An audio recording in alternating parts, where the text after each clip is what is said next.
The Danish Gambit is an exciting and aggressive chess openings, and it starts with the move e4 e5, d4, e takes d4, and then you play c3. This is the Danish Gambit, and white's idea is to sacrifice a pawn or even sacrifice two pawns with the idea of getting a lead in development and launch a quick attack in order to gain significant advantage. Here, black have a few options.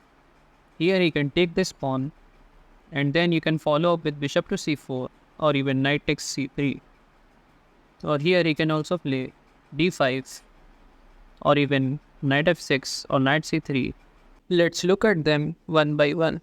Here, if black tries to play d3, then you can just take this pawn with the bishop, and after he plays a normal move like knight c6, you can develop the other knight, d6, play h3, and then castle on the king side, and then continue to play.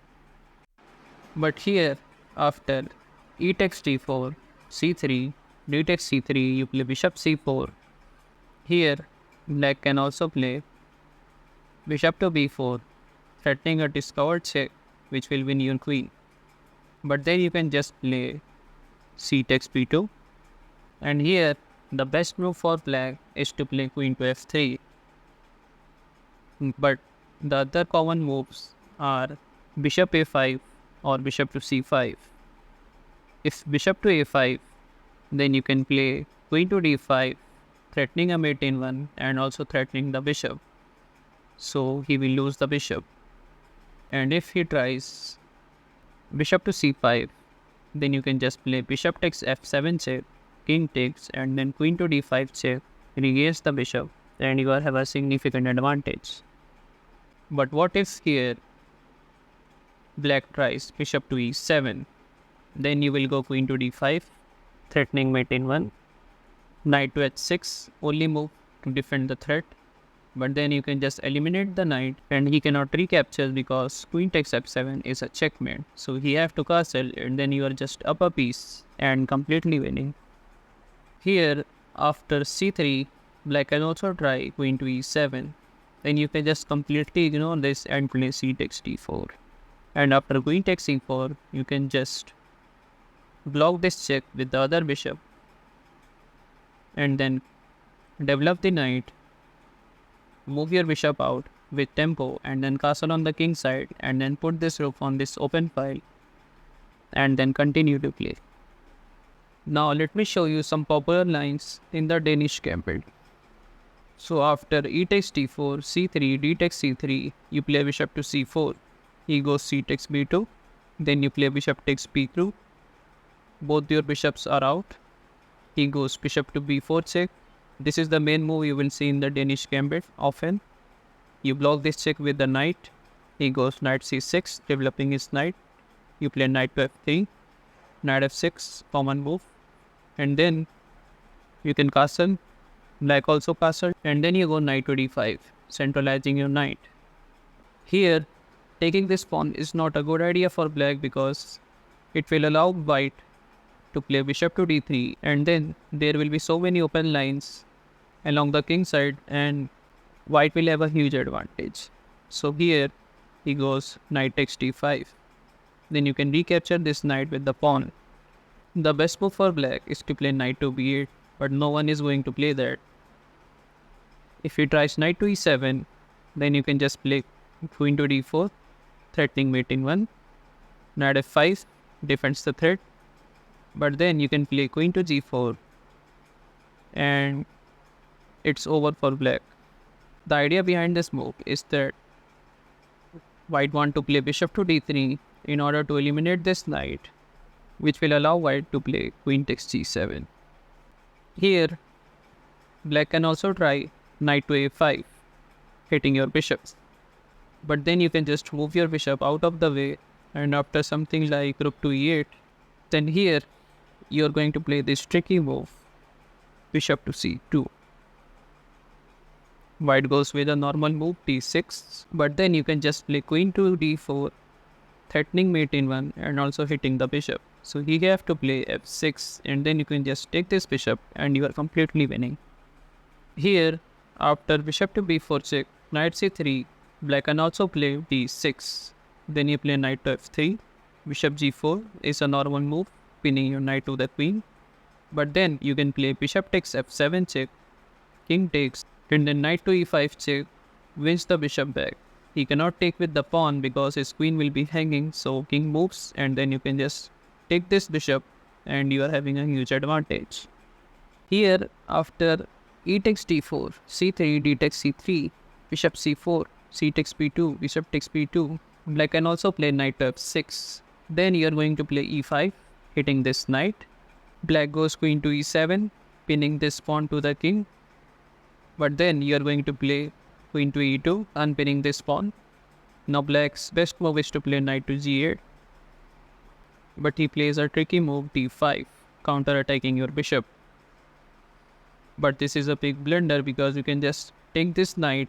Now his queen is hit, so he is forced to exchange. And then you can just take this queen with the bishop. And you are just up a piece. The material is quite equal, but white have a huge advantage. What if in this position, instead of knight f6, knight c6, d6, he plays queen to g5, attacking this g2 pawn. But then you can just play knight to f3, offering black to take this pawn. Black goes ahead and take this pawn. You play rook to g1, hitting this queen. Queen to h3 is the only safe square for the queen. You play bishop takes f7 check. He cannot take otherwise.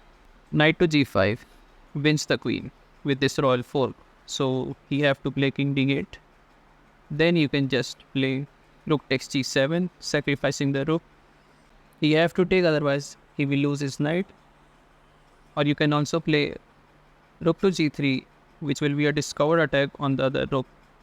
So he takes your rook, then you play bishop takes g7, knight moves away, and then you can just take his rook and you are just completely winning. What if after e takes d4, c3, black plays the best move d5? This is the best move for black in the Danish Gambit. You are going to play e takes d5, queen takes d5, and then you recapture this pawn. He goes knight c6, putting more pressure on this pawn. You play knight f3, bishop g4, pins your knight to the queen. You play bishop e2, he goes bishop to b4 check, then you block this check with the other knight. He goes bishop takes f3, you recapture his bishop, and here taking this pawn is not a good move because bishop takes c6 removes the defender of the queen and this queen is lost. So here you have to play queen to c4, preventing you from castling. Then you can just play something like bishop takes c6 check, and after he recaptures, you can play queen e2 check, offering a trade of queens. And after queen takes, you can recapture this with the king and the position becomes quite equal. Even though the material is equal, black have some weaknesses that white can exploit in the future. Here, there is a common trap in this variation. When after black plays bishop to g4, you play bishop e2. Here, black thinks he is winning a pawn after bishop takes f3, bishop takes f3, queen takes d4. Thinking that you are forced to trade the queens and then he will be completely fine. But then you are going to shock him with bishop takes c6 check, removing the defender of this queen as we saw earlier, and then after b takes c6, you can just take this queen and you are completely winning. Here after d4, e takes d4, c3, d takes c3, bishop c4, c takes b2, bishop takes b2. Here black can also go with the Schleter defense d5. The idea for black is to sacrifice this pawn in order to gain lead in development. So after bishop takes d5, the best move for black is knight f6. Then you play knight to c3, developing the knight. Knight takes d5. You play knight takes d5. He goes c6, hitting your knight. And here, we are going to play this tricky move. Knight to f6 check. He cannot take with the queen, otherwise he will lose his queen. So he will take with the pawn. And then you can play queen takes d8. And after king takes, you can play bishop takes f6 check, forking the king and the rook. And the position becomes quite better for white. In the sector defense, there is another popular line where after bishop takes d5, c6, you play bishop takes f7 check. He cannot take, otherwise he will lose his queen, so black goes king e7, then you can play bishop a3 check, forcing this king to move away, and after king moves, you can just take this queen and you are completely winning. Now let me show you some popular chess traps in the Danish Gambit where white checkmates his opponents in just few moves. After e4, e5, d4, e takes d4, c3, d takes c3, bishop c4, c takes b2, bishop takes b2. Black goes bishop b4 check, you block with the knight. Knight f6, you play knight to e2. Here black goes knight takes e4, putting more pressure on this knight. You just castle here, and after knight takes c3, takes, you recapture black castle here.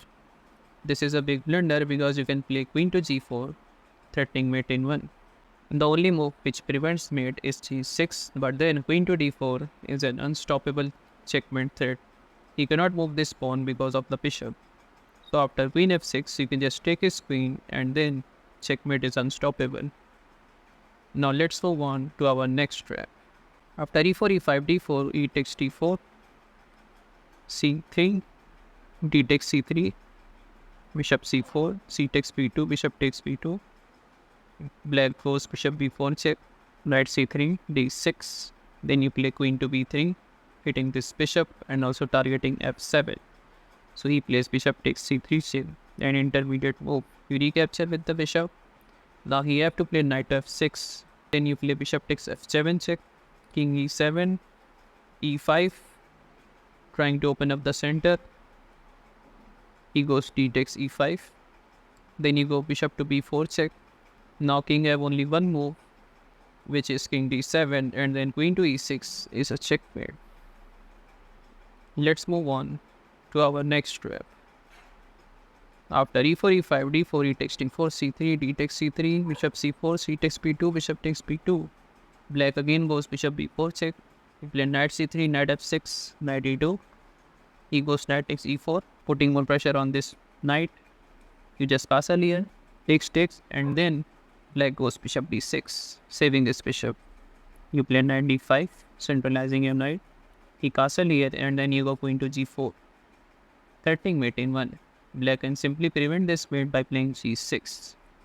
Then you play knight f6 check, king g7, and then you can just play queen to h4, threatening mate in 1.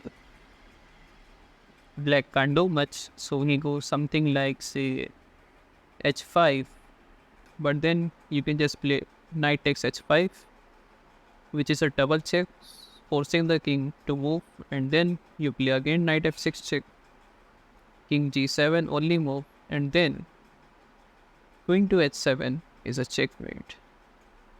Well, this is not the end.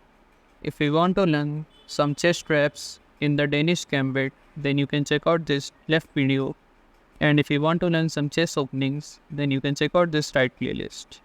And if you don't want to miss more amazing videos like these, then don't forget to subscribe.